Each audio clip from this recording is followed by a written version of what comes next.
Hello everyone, this is Ali Reza. In this episode, we will do our reflection node. This may take more than one episode because this node will be a bunch of reflection games. But before that, you remember this not promised, guys? Well, let's take a look at the description that OPSIF has. For sending an event, you see that it says sends an event to the behavior tree, returns success after sending the event. Okay? But then it has a target game object, the game object of the behavior tree that should have the event sent to it. If null, use the current behavior. What's that? What does that mean? I don't know. And then event name. On the receive event, it returns success as soon as the event specified by the event name has been received. Now, let's take a look at this C# messenger, I think. What's that? Advanced C# messenger. And that's a Unity wiki thingy. So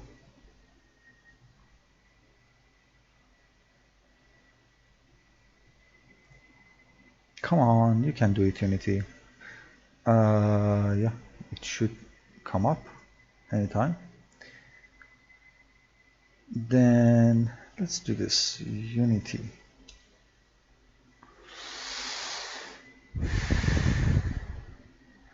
So we have that advanced, then we have extended, and then we have this simple one.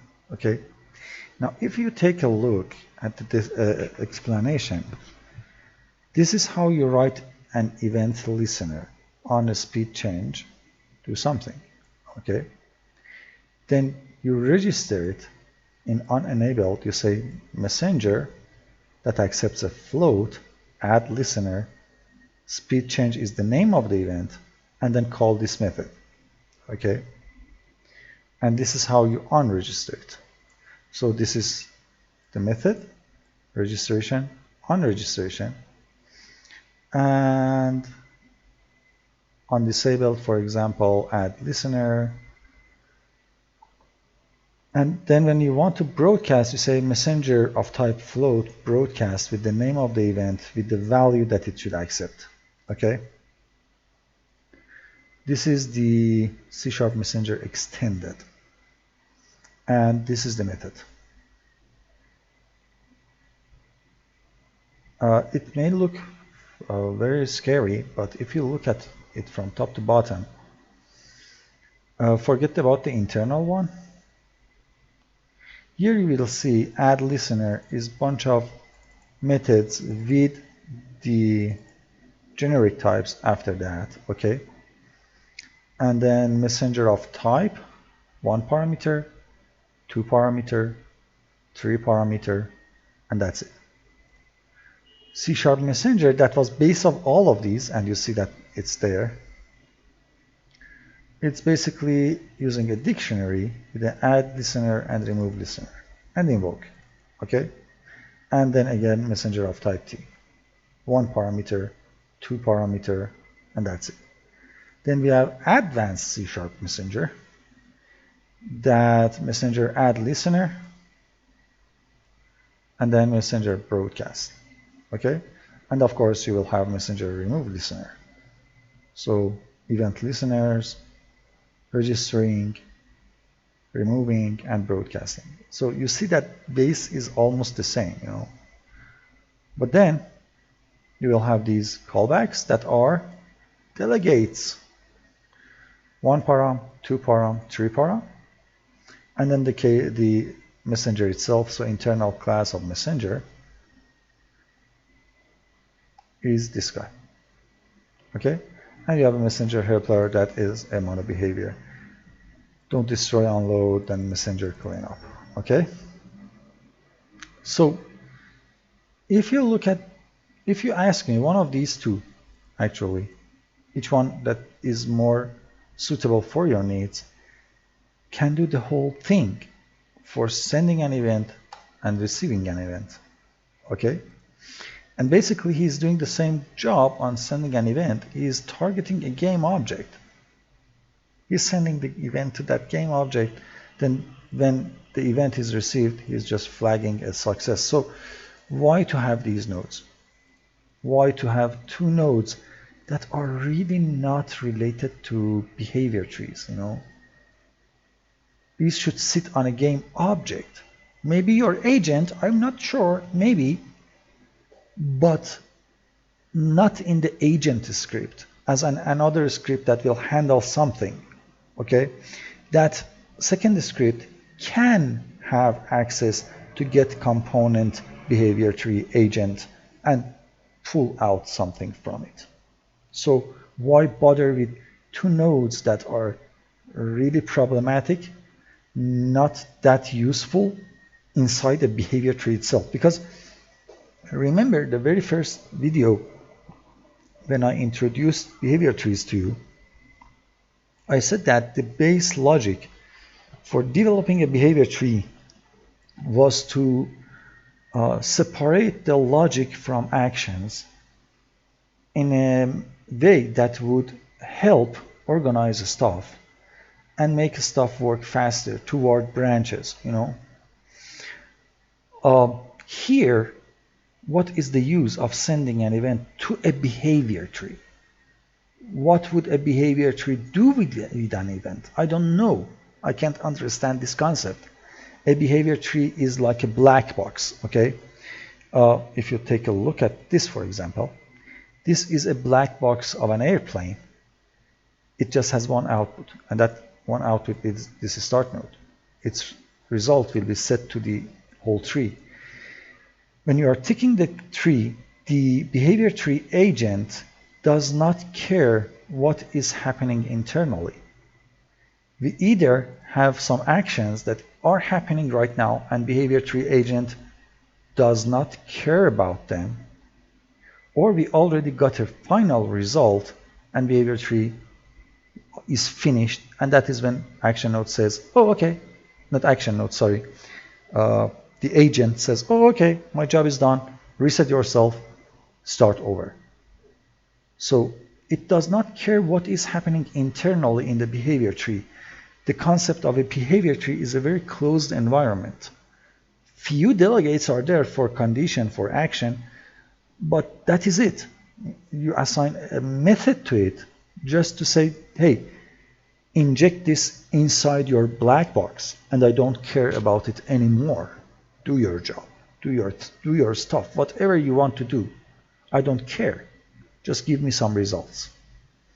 When the result is done, reset yourself, start over. I don't care. So sending an event to a behavior tree is meaningless.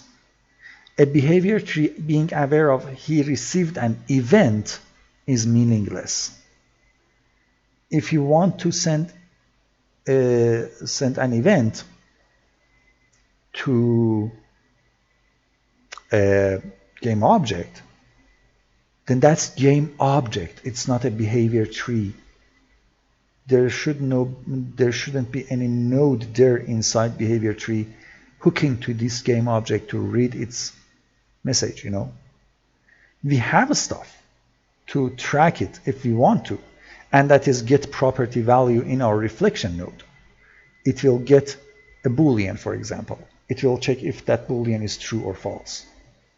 So whenever the game object receives an event, it can flag a Boolean to true, and then a behavior tree node called reflection will look at that game object and says, oh, okay, you are the thing that I want. So that's it, Also, sending an event to a game object can be an action, and we have a delegate in action node that you can, send your event to that. So why bother with a node that will be complex and will be conflicting with the real meaning of a behavior tree? That is why I decided to nuke these two. Okay? Now, another thing that I want to speak is that before adding the reference tree, we need to do something. Deep copy of 3. And I will speak about deep copy versus shallow copy in another video. Just keep in mind that is injected in our roadmap before we can do the reference tree. That is why I set the reference tree as the last one. So after 10 minutes of talking about events, let's talk about our reflection. And by the way, I may inject, because I found myself time and time again coming back to that wiki, if I can find it now. Where was it? There we go. I found myself coming back to this wiki time and time again. Sometimes I use this guy, sometimes I use this guy. So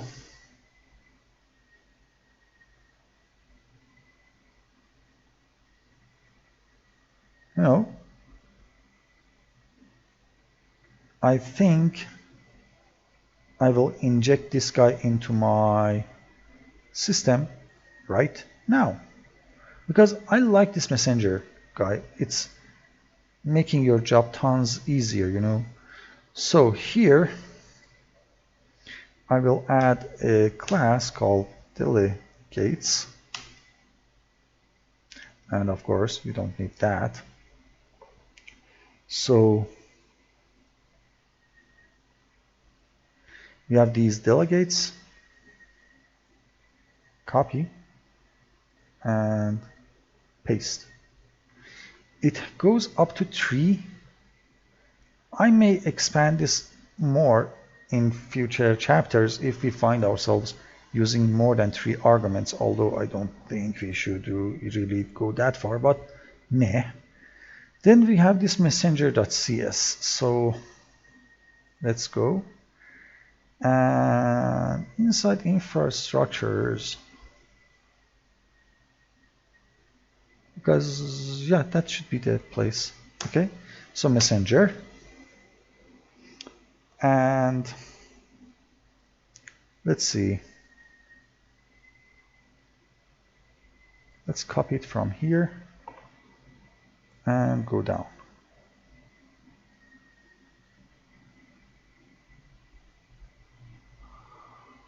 And you see that we have if log all messages blah blah blah. That's something that we need to address later.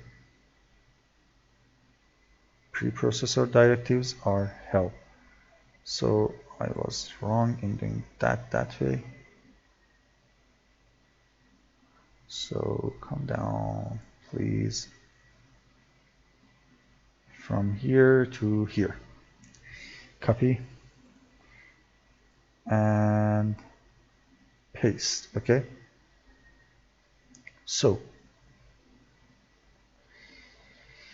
taking a look, define log all messages, log add listener, log broadcast message. We don't want to log anything, basically. But let's see.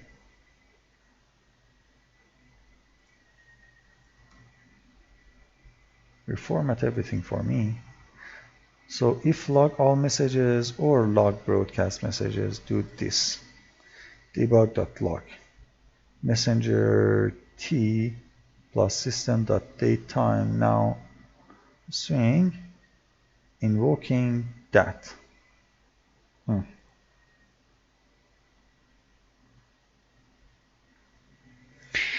I do this like this. I will.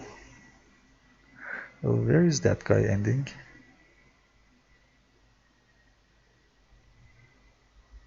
So it's all the thing. Okay, cool, good. So I will say that's a static internal class messenger, huh?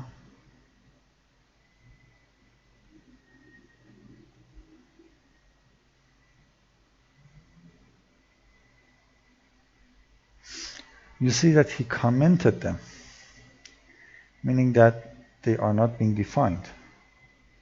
So he only defines a require listener, okay? So we can easily nuke these guys. That is being graded by ReSharper. helpfully.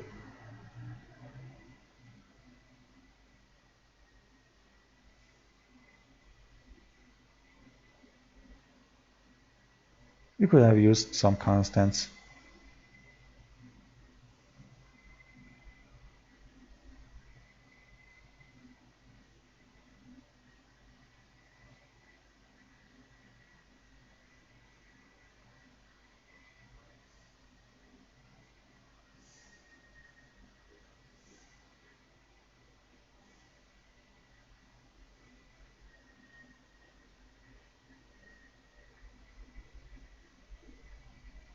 And actually, if you look, sending more args is just as a matter of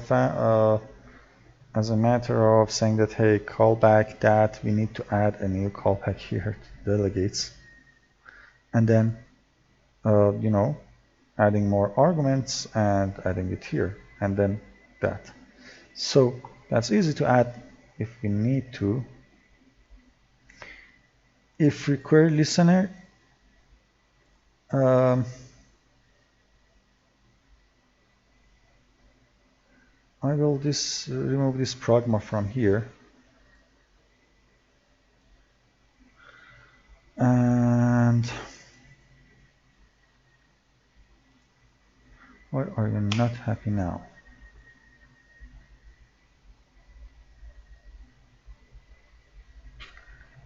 After first token in file, so I will take this guy, move it up. That would solve that, and yep. So it means that if I'm right, when you define this guy, means that this part will be injected in code.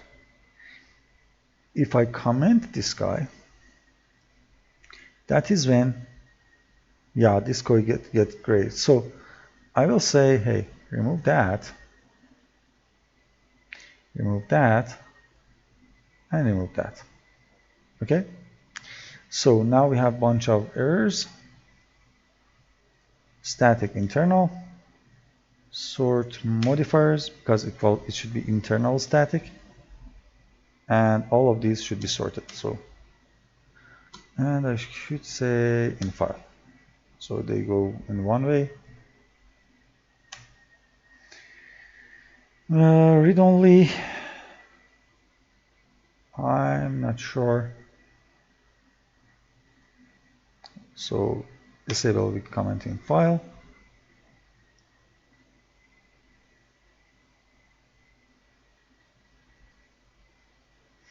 So let's see.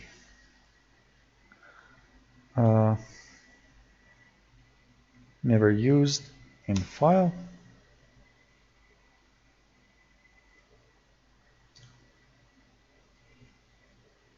In file.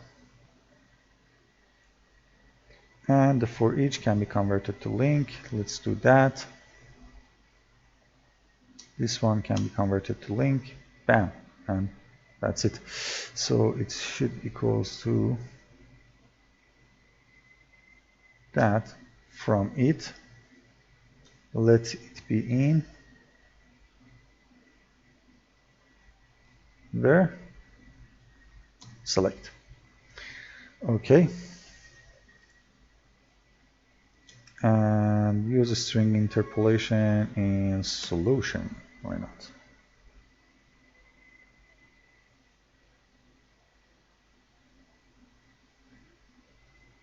Save. And only one more.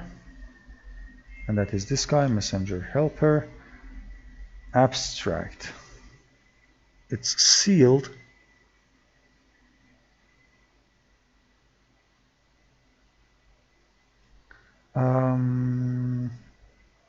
Disable in file. Whatever I don't know, I won't mess with. And that's it, you know. So you can come back to that guy and read it more. The one I got was advanced C# messenger. And I will add it from here to the top of the file after, well, Look at my stuff. Be sharper. You are dumb. Come here. There we go. There we go. Okay. So that now I have, usage example, messenger, add listener, messenger broadcast, add listener, broadcast. Okay.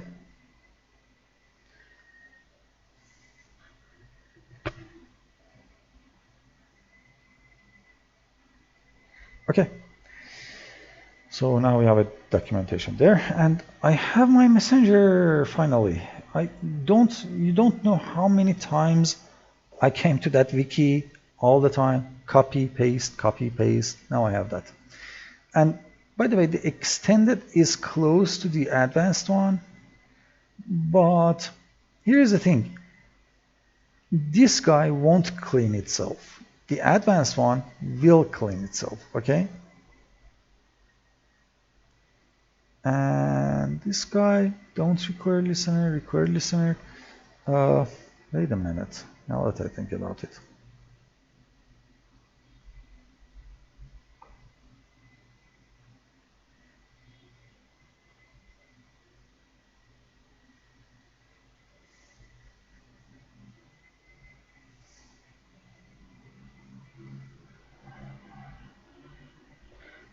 Destroyed message handler, option to log all messages. Well, extensive error detection, preventing silent bugs.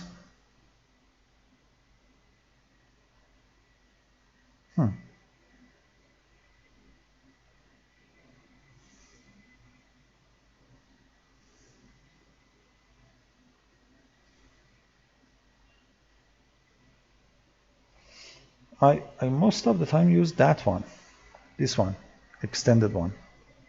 But I never noticed that it doesn't clean itself. The reason I remember it is this guy. Don't require listener and require listeners. But I never noticed that, and he's using a dictionary, and that's not what I like. Maybe the other one is using the dictionary. I didn't notice that, but well, the advanced one is the one to go with. And bye-bye the events. We have our event system being injected into the BOS base. So don't bother with it anymore. Don't even mention that I spoke about event stuff as a node. That was so derp of me. Okay, so now the reflection one. The reflection one is a mishmash of actions and conditions. Where to put it? Get and set and invoke. Well, no, it's an action. There. So BT reflection node and BT reflection node schema.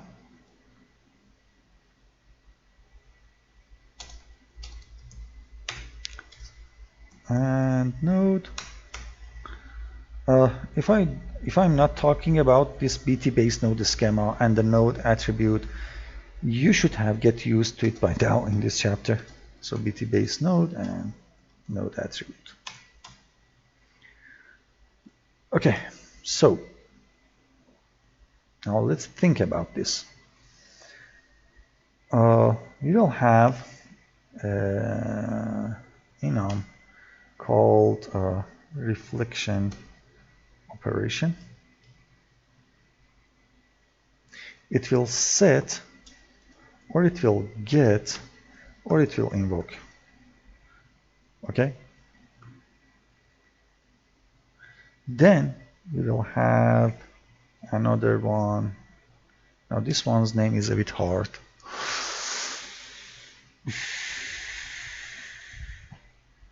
Reflection member type.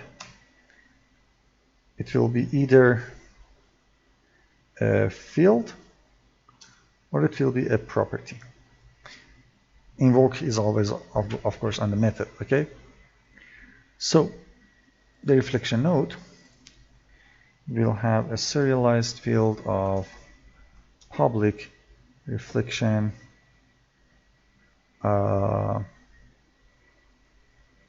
operation. We call it operation. Then we will have a serialized field of public reflection member type.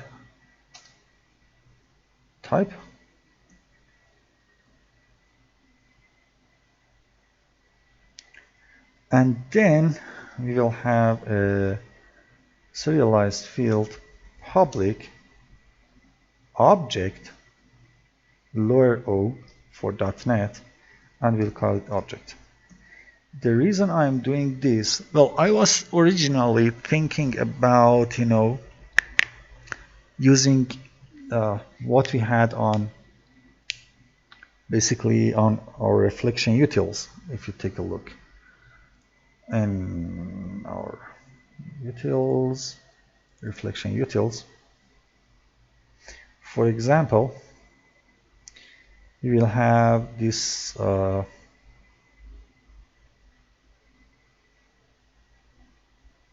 we have it? No, it's all on singletons. Holy crap. Well, that makes sense. Well, I was originally going to add some, get property value, get field value, set property value, set field value, and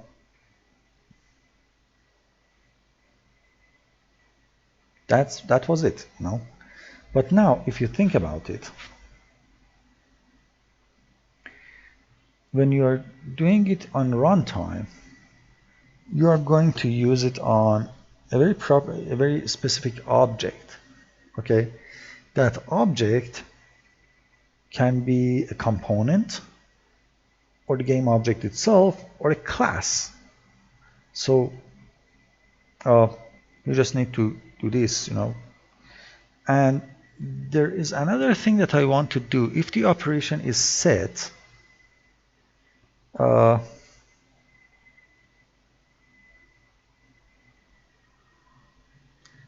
I was thinking about if I should use metadata here. Honestly, by now, up until now, I never saw myself using that metadata. And well, you may need it for some action node, I don't know. But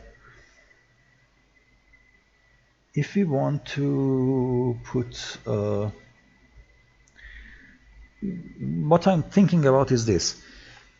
If my set value, for example, or get value, actually, get value gets a property value from an object, I have the chance to create an inline value either on the graph itself or on the node itself and assign this parameter that we got by our reflection on that field,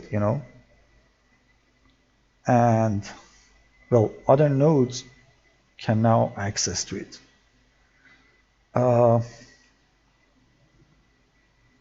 I think I will do that.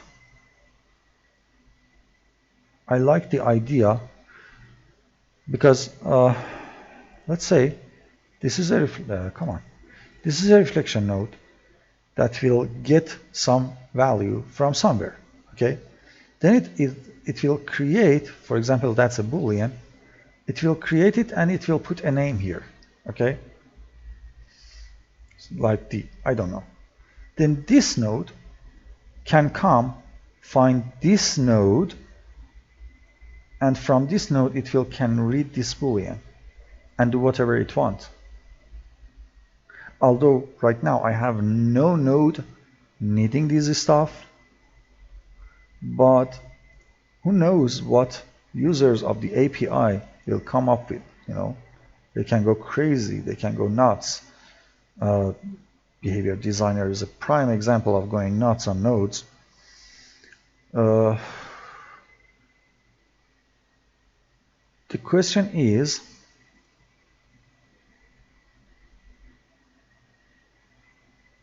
two things. First, when to create the variable, and second, what to put as the name. We have the object has a name, of course. Then we have the property or the field, it has a name, so we can use object underline name of the variable, and that would make sense.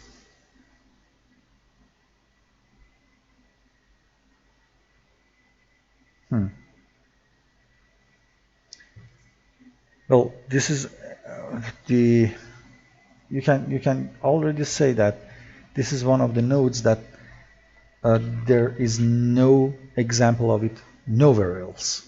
Well, right, Opshift has it, but Opshift has it implemented in a very different way. I mean, I played with Behavior Designer. It's get value, property value, set property value. It forces you to put a game object there. Then inside the game object, it will list your component. It will use, basically, it will list your types, and inside types, your properties and values, and say, hey, set them, I will handle the rest for you. No, that's not what I want. So, well, one thing I forgot, now that I think about it. We need a name. Serialized field, public value name. Either it is, and it's a string. Either it is a property or a field. We need to know which member, or I should call it member name. Member name. Which member on the object we want to get, okay, or set. So,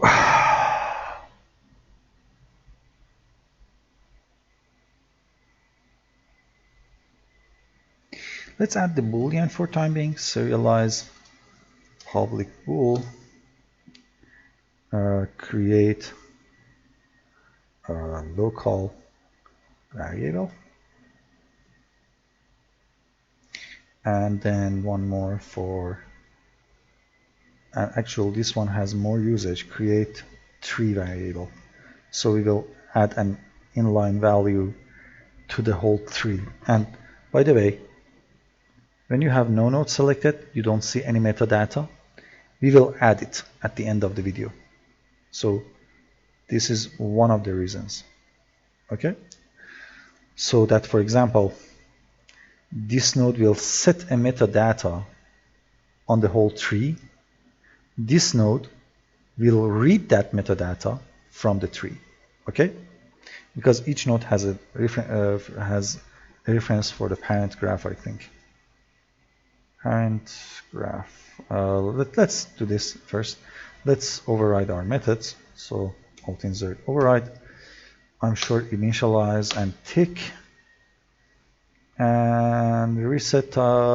We don't have anything to do with reset. So do we have parent graph? Yeah, we have the parent graph. So that's it. Okay. And in initialize, we want our outputs to be cleared. That's for sure.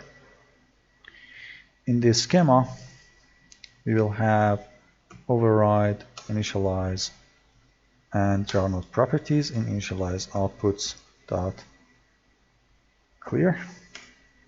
That's for sure. Now,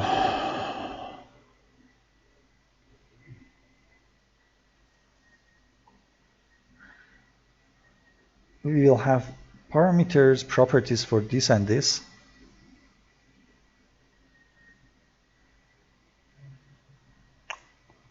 This guy and this guy,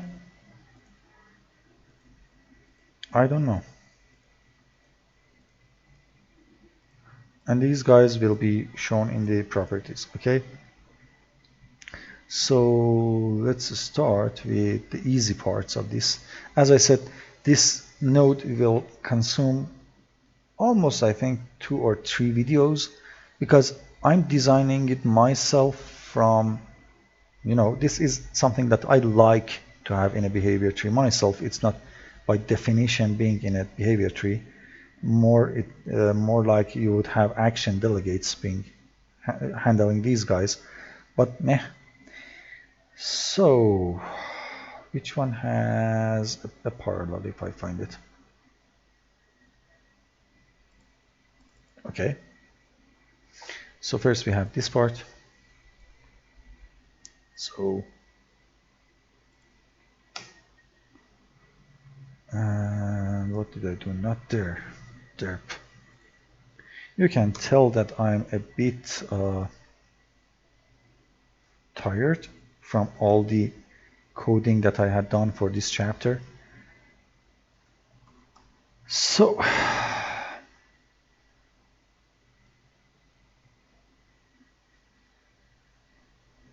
reflection node is responsible of handling also many different tasks related to .NET reflection.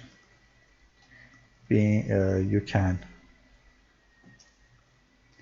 get or set values on fields or properties, or you can invoke a method on the object, on an object. You can define inline values, inline variables for the node or tree or both. What else? Well, that's it. Now that I think about it, if we are going to invoke a method, let's say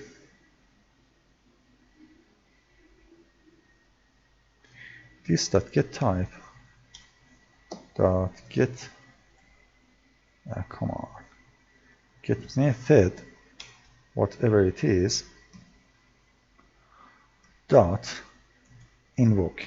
Now we have object, we have binding flags, we have binder, and then object array params. We have the object, so we need binding flags, so let's write that. Serialized field, and I hope Unity can serialize it properly. Binding flags, and binding flags, by the way, should be an enum. Yeah, it should be serializable. Nice. So binding flags, and we call it flags. And then what was that?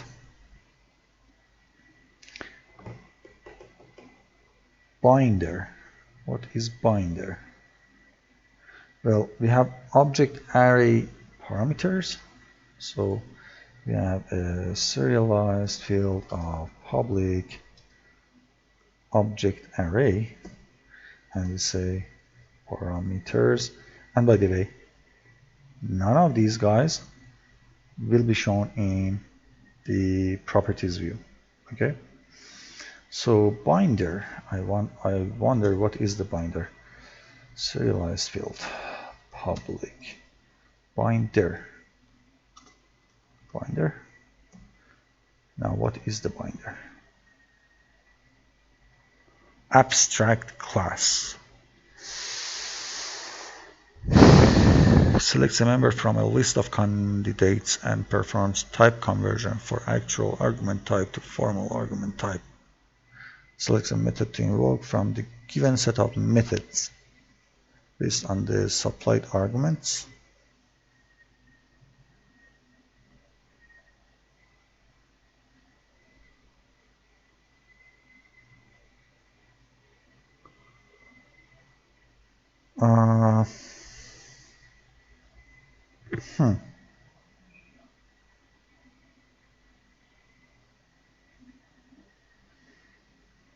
Thankfully, it's serializable. It's a class, but it's not inheriting from anything. I'm not sure if Unity will serialize this guy or not. And also, it would worth to check C# reflection invoke method. Let's take a look at examples. Object array with parameters by name and please binder. Give me some information on this guy.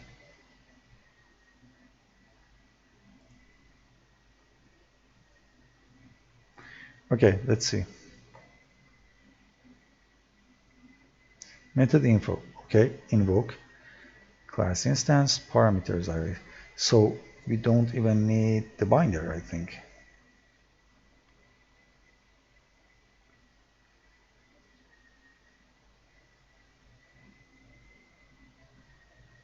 Activator create instance.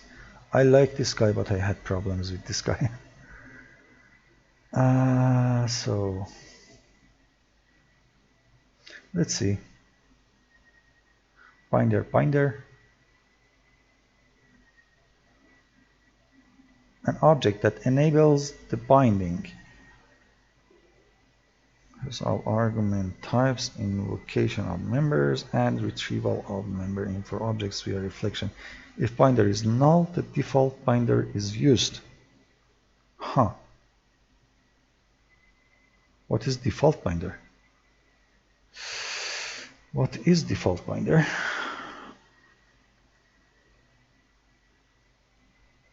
Can you please get rid of these guys? Thank you. And these are all abstracts, so what is the default binder? Come on.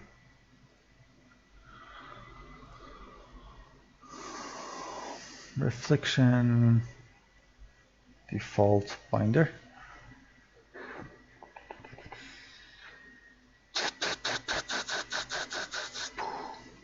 Binder class.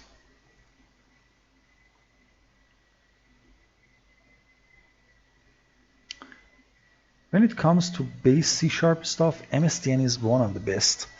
So bind to field, bind to method, selects a method to invoke from the given set of methods based on the supplied arguments.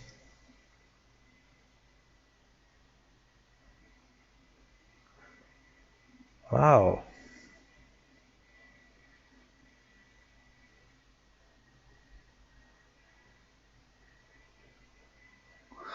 Okay, I think I know where it's used. Invoke method overload.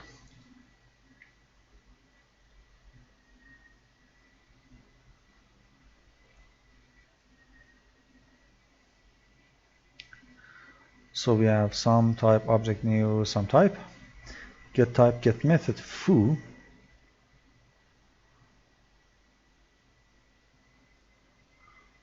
This is int and string arguments. Oh, okay. So we don't even need the binder. Binding flags, type the default binder. So remember, if we send null, it will be default binder.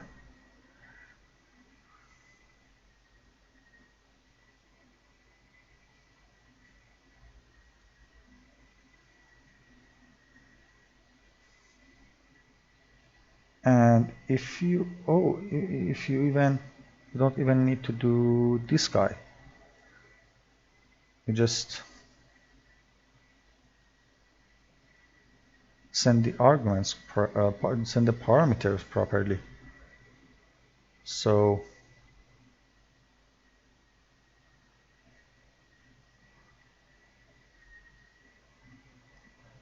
system.type and pass an empty type.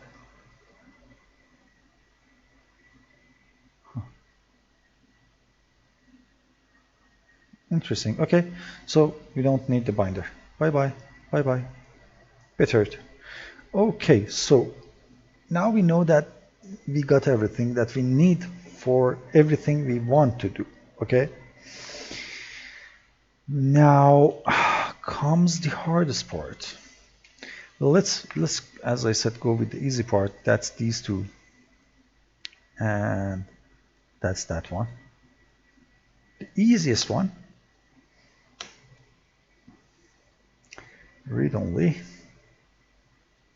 equals to reflection dot color with manifest.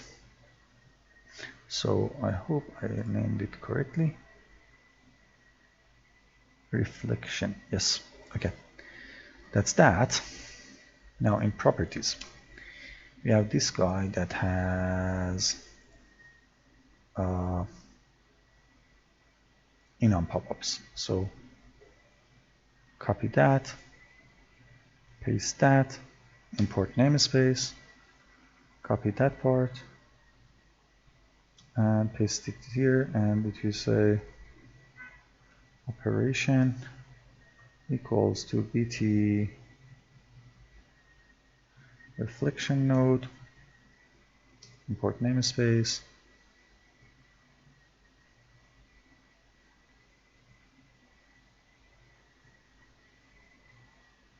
that,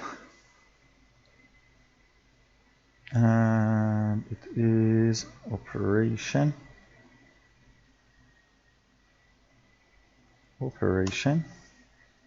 and of course the type is wrong, so no.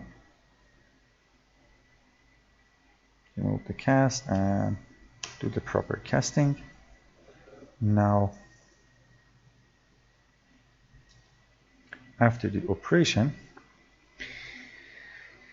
we have the type. The type is reflection member type, and that's field or property, so I will call it member type.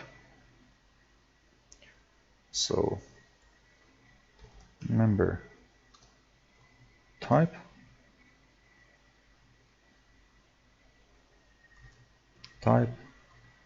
remove the cast,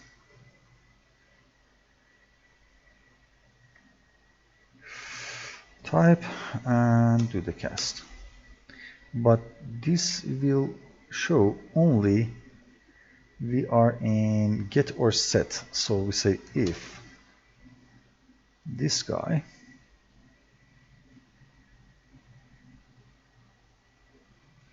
equals, well, let's see, get invoke set, so is not equals to invoke, then do this part,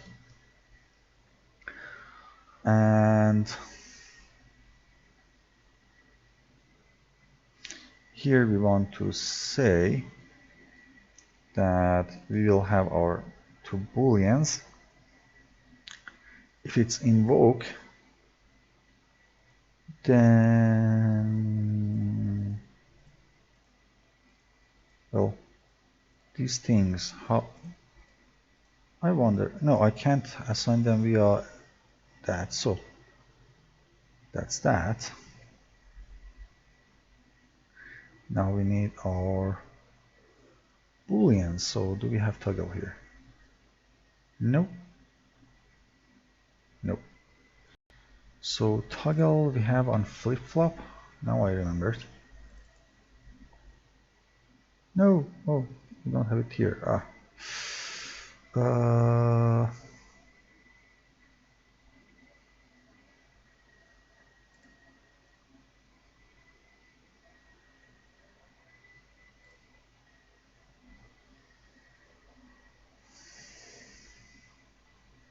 We have it on interrupt. No? Wow.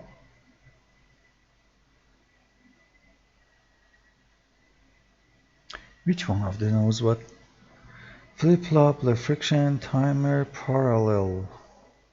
Random selector, random sequence, selector sequence. Can hear, can see, condition, random probability. Doesn't. No. Then within distance and failure, interrupt, repeat. Wow, took long enough. Okay, so that, and add it here. And no, it is reflection node. Sorry, there, there. And that is create local variable. That, and we say create local variable. Control C, Control V.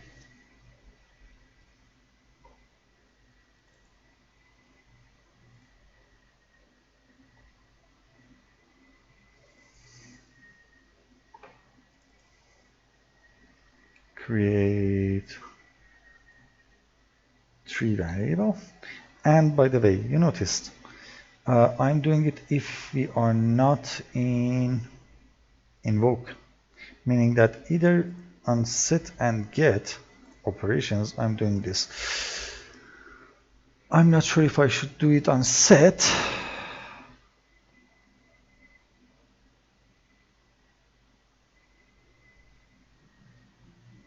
Yeah, I will do it only on get. The more I think it, the more it makes sense. So that if it's equal to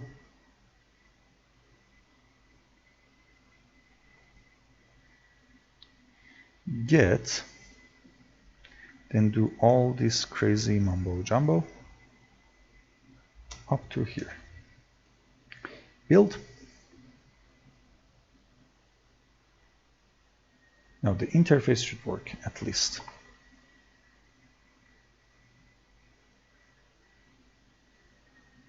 So we will have an action, no condition. Where did I put it? Did I put it? No, I didn't put it. So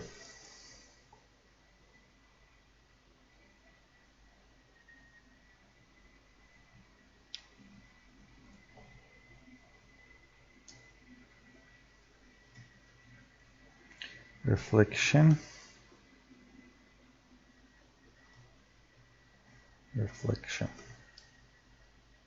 build. So in action, reflection. So now we have set and we have field, we have get, now we have these guys, we have invoke, we have nothing. Set, field or property, get, field or property. So yeah, the interface is okay now, at least. Okay, happy with that. And